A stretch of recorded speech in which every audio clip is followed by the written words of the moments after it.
Bonsoir, aujourd'hui on va parler de Paris. La ville de Paris se situe dans la partie nord de la France, sur les rives de la Seine.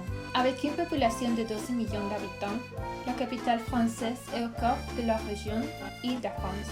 Elle est parfois surnommée la ville des Lumières, à raison des idées visionnaires qui émergent au siècle des Lumières. Cette lumière n'est pas faiblie, et Paris accueille 42 millions de visiteurs par an, ce qui en fait la ville la plus visitée au monde. On s'y déplace facilement en métro, en taxi ou à vélo. Mais c'est à pied que vous découvrirez les meilleurs les charmes de la ville. Les attractions sont nombreuses et la rue qui les revient offre un véritable décor d'un carte postal. La Défense est un quartier d'affaires moderne, avec un code lumineux et artistique qui montre que Paris se soucie de la qualité de la vie.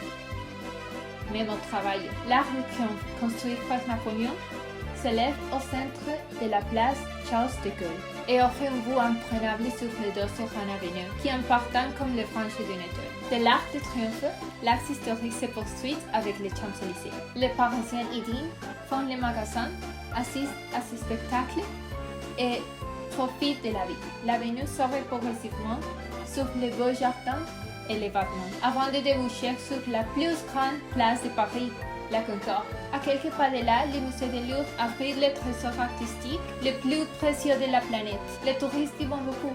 C'est donc le musée le plus visité au monde. La Joconde et le Vénus de Milo, c'est les œuvres les plus célèbres de ces collections. C'est impossible de voir toute l'art en une seule journée, parce qu'il y a beaucoup. La cathédrale Notre-Dame se trouve sur l'île de la Cité, île naturelle située sur la Seine. Ce chef d'œuvre gothique a joué un rôle central dans l'événement déterminant de l'histoire et de la littérature française. Les Parisiens se sont engagés de profiter le maximum de la vie.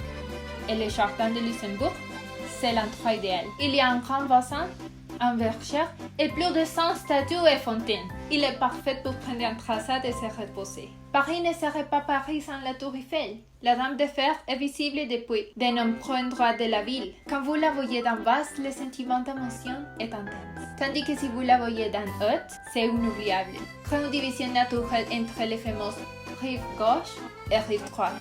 De 37 ponts de Paris, le pont Alexandre III possède la décoration la plus élaborée, tandis que le pont des Arcs offre un vue incroyable sur la ville. Artistes et photographes affluent ici pour capter la lumière, pendant que les amoureux attachent des cadenas au grillage.